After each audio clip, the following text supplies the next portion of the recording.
உயிரிழந்திருக்கிறார்கள். கரூர் மாவட்டத்திற்கு ஒரு கரும்புள்ளியாக அந்த ஒரு நிகழ்வு நிகழ்ந்திருக்கிறது. நடைபெறக்கூடாத நிகழ்வு.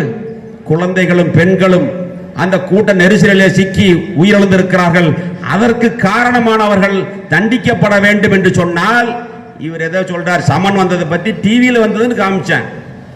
அவர் ஹாஸ்பிட்டலுக்கு போனவங்களுக்கு எல்லாம் சமன் வரணும் இல்லைங்கிறாரு. நான் வந்து ஹாஸ்பிட்டலுக்கு போனேன், சமன் வந்தால் சந்தோஷம், போய் நடந்ததை சொல்றதுல தப்பே இல்லை, நான் அதுக்கு ரெடி. சமனை கொடுக்க சொல்லு, நான் போய் டெல்லியில் எங்க கூப்பிட்டாலும் போய் நான் நடந்ததை சொல்லிட்டு வரேன். இதுல என்ன இருக்குது? தப்பு இல்லை என் மேல. அதனால சமன் வந்தா போய் சொல்லிட்டு வர வேண்டியதானே. சமனை வாங்கலங்கிறது போய் பத்திரிகையில வந்தது, செய்தி வந்தது தான் சொல்றோம். எங்க பார்த்தாலும் எப்ப பார்த்தாலும் தினம்தோறும் பச்சை குழந்தையிலிருந்து பாட்டி வரை பாலியல் வன்கொடுமை செய்து கொலை செய்யக்கூடிய நிலை இருக்கிறது. பெண்களுக்கு பாதுகாப்பில்லாத ஒரு சூழ்நிலை இருக்கிறது என்று சொன்னால் அது கேவலமான ஒரு அரசு. அந்த அரசை அகற்ற வேண்டுமா இல்லையா என்பதை நீங்கள் தான் முடிவு செய்ய வேண்டும். மாலை வணக்கம். புரட்சித் தலைவர் எம்ஜிஆர்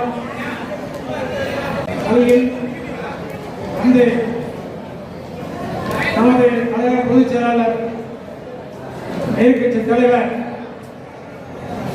41 அப்பாவி உயிர்கள் கரூர்